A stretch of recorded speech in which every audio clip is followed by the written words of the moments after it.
Hi, I'm Paul Kim. I'm the CEO and co-founder of Sensible Care. I'm a programmer, Army veteran, and entrepreneur.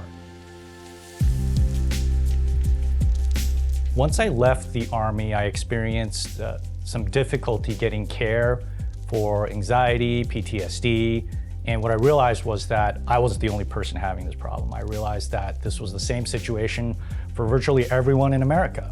People that wanted to use their insurance to see a therapist or a psychiatrist, they were having to wait months, they were having to pay out of pocket hundreds of dollars. What I realized was that this was a massive problem and an opportunity that we could tackle. We didn't start out to make a mental telehealth platform. We wanted to be a great workplace for psychiatrists and therapists. We wanted to solve the problem of accessibility and affordability with mental health, and we just happened to be doing the right thing at the right time.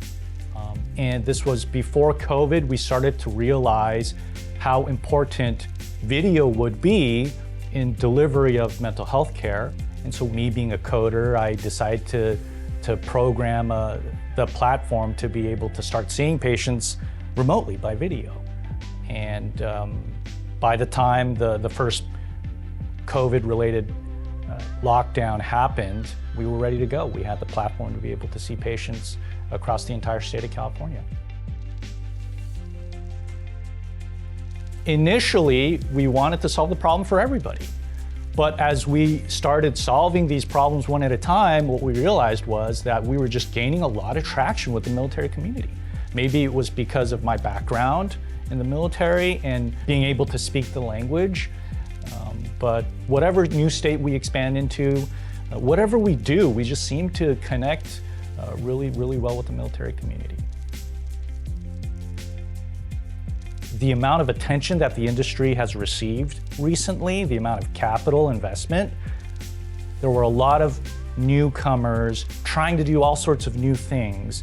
And the difficulty was trying to explain why we weren't following those trends, why we were sticking to our strategy. So getting investors and partners and employees on board and getting them all aligned and on the same sheet of music, that's always been the most difficult thing.